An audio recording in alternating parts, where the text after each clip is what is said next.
প্রথম ইসলাম প্রচারক হযরত শাহ সুলতান কামরুদ্দিন রুমি রহমতুল্লাহি আলাইহির মাজারে চলছে 3 দিন ব্যাপী বার্ষিক ওরস। এই নিয়ে আরো জানাতে সরাসরি যুক্ত হচ্ছেন সহকর্মী মোহাম্মদ জিয়াউর রহমান। জিয়াউর, ভক্ত ও দর্শনার্থীদের উপস্থিতি কেমন দেখছেন?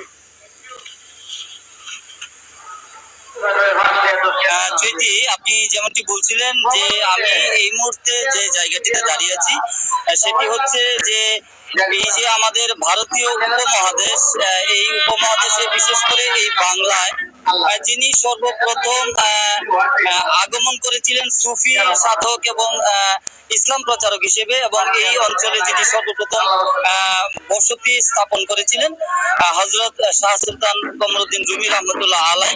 তো উনার যে মাজার প্রাঙ্গণ এটি, এই মাজার প্রাঙ্গণে কিন্তু প্রতি বছর এই সময়টি এলে 3 দিন ব্যাপী কিন্তু ওরস শরীফ পালন করা হয়, এবং এখানে মাজার কমিটি রয়েছে। মাজার কমিটি এই ওরসের আয়োজন করে থাকেন, এবং এই ওরসকে কেন্দ্র করে কিন্তু দেশে এবং বিদেশের হাজার হাজার, বিশেষ করে লাখ ভক্তদের আগমন এখানে ঘটে।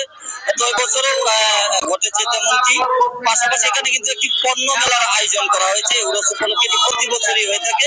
এখানে দেশীয় বিভিন্ন পণ্যের কিন্তু প্রায় কয়েকশত স্টল কিন্তু এখানে বসেছে। তো আমি যদি বলি, এই মাজার কমিটির সভাপতি জেলা প্রশাসক যিনি, তিনি কিন্তু সভাপতি হিসেবে দায়িত্ব পালন করছেন। এখানে বেশ কয়েকজন খাদেম রয়েছে।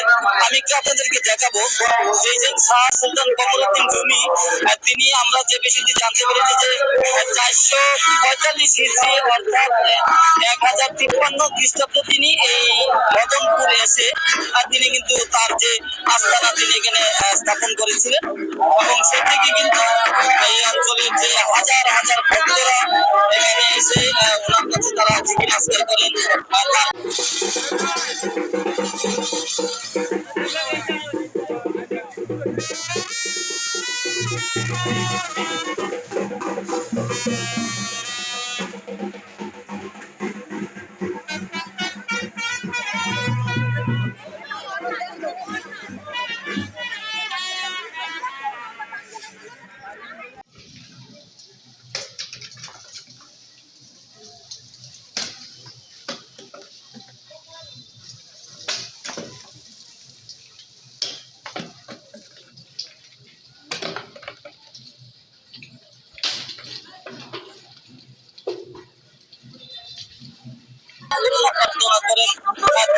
ধারাবাহিকতা এবছরও কিন্তু এখানে হাজারো মানুষ, হাজারো ভক্তবৃন্দ, বিভিন্ন পাগল ফকির তারা কিন্তু এখানে এসেছেন। তারা এই যে ওরসকে উপলক্ষ করে তারা কিন্তু তাদের যে মনের যে বাসনা, তাদের যে শুদ্ধ চিন্তা, তাদের যে এই আল্লাহ যে ওলি, তার কাছে যে তাদের প্রার্থনা, সেটি কিন্তু তারা পেশ করছেন। তো আমি এই মুহূর্তে একটু কথা বলবো এখানকার এই হযরত শাহ সুলতান কামরুদ্দিন রুমি রহমতুল্লাহ আলাইহির যে মাজার কমিটি, বিশেষ করে এই মাজারে যারা খাদেম আছেন তাদের একজন অন্যতম খাদেম জনাব মনসুর হল্লাজ হলুদ মিয়া। আমি একটু জানবো এবছর উরস কেমন হচ্ছে এবং ভক্তদের আগমন কেমন লক্ষ্য করছেন। এবছর উরসটা যেহেতু রমজানের মাধ্যমে এবং দেশের পরিতার কারণে লোকজনের কিছু কম আগমন, দেশের অর্থনৈতিক অবস্থা ভালো না, সেই সুবাদে লোকজন কিছু কম আসছে। অন্যান্য বছর এর চাইতে আরো 10 গুণ লোক বেশি হয়। বিভিন্ন কারণে রাস্তাঘাটের সমস্যা, আর্থিক অবস্থার জন্য লোকজন কম আসছে।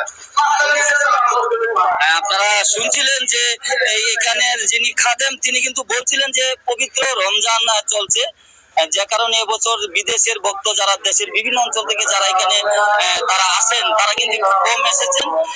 তারপরেও আমি যে বিষয়টি দেখতে পেরেছি যে এখানকার যে আইন শৃঙ্খলা পরিস্থিতি নিয়ন্ত্রণের জন্য জেলা পুলিশের পক্ষ থেকে, জেলা প্রশাসনের পক্ষ থেকে তারা কিন্তু উরস শুরুর পূর্বেই তারা একটি প্রস্তুতি সভা করেছিল। সেই সভায় কিন্তু যাতে নির্বিঘ্নে এখানে প্রতি বছরের মতো উরসটি এবছরে উদযাপিত হয়, সেজন্য কিন্তু তারা পর্যাপ্ত নিরাপত্তা ব্যবস্থা এখানে রেখেছেন। আমরা সে বিষয়টি লক্ষ্য করেছি। পাশাপাশি এই অঞ্চল ছাড়া দেশের বিভিন্ন জায়গা থেকে হাজারো পাগল ফকির এবং ভক্তবৃন্দ তারা কিন্তু এখানে মাজার প্রাঙ্গণে এসে তারা জিকির আজকারে রত রয়েছে, এবং সাধারণ মানুষও কিন্তু এখানে আসছে। তো এই ছিল আমার কাছে নেত্রকোনার যে হযরত শাহ সুলতান কামরুদ্দিন রুমি রহমতুল্লাহ আলাইহির যে মাজার শরীফের এই বছরের উরস 3 দিন ব্যাপী, সেই উরসের সর্বশেষ পরিস্থিতি। জি, ধন্যবাদ আপনাকে। নেত্রকোনা থেকে আমাদের সাথে যুক্ত ছিলেন সহকর্মী